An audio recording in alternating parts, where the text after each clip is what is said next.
আমাদের অভিজ্ঞতাটা খুব ব্যক্তিগত আর গভীর, কারণ পার্সোনালি আমি আমার বাবাকে সাফার করতে দেখেছি খুব বাজেভাবে। তো দলে থাকার সময় অফকোর্স দলে থাকার সময় তো সবকিছু হলো। আসলে কি হয়েছিল না, বাবার খুব ইম্পর্টেন্ট চিঠি আমি লিখতাম।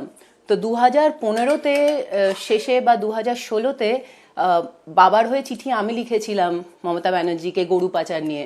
আর মানে বাবা আমাকে বলেছিলেন একটা মানে যে বাবা কৃষ্ণনগর থেকে এটা হচ্ছে, আমি তোমার পিসিকে জানাতে চাই, তুমি একটা চিঠি লেখো।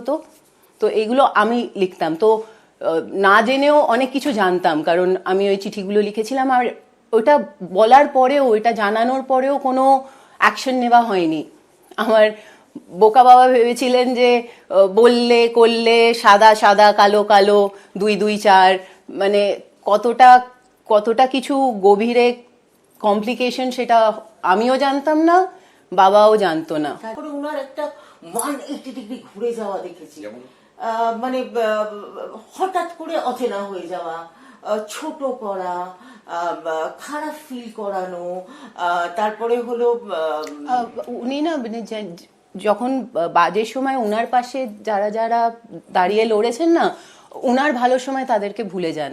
এটা মানে শুধু বাবার ক্ষেত্রে না, আই থিঙ্ক ব্যানার্জির ক্ষেত্রে বলো না, তিনিও তো চলে এসেছিলেন। যার মানে মানে মানে চোখ উল্টে দিতে উনি খুব ভালো পারেন, এটা আমি ফিল করেছি। মানে আমরা যখন তাপসবাবু তাপসবাবু যখন ছিলেন, তাপসবাবু কি চেয়েছিলেন, দিদির সাথে একটু কথা বলার, মানে ভাবা যায় তখনও উনি স্ট্যান্ডিং এমপি।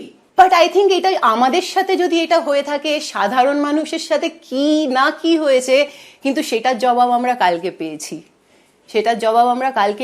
আর এটা খুব দরকার ছিল। আমি মানে I guess I am not going to be politically correct anymore, এটা খুব দরকার ছিল। মানে অনেকজন বলে, যেটা খুব সত্যি কথা বলে, দল এবং ডাইপার খুব মানে পাল্টানো উচিত, মানে ফর দ্য সেম রিজন, খুব তাড়াতাড়ি নোংরা হবার চিন্তা থাকে।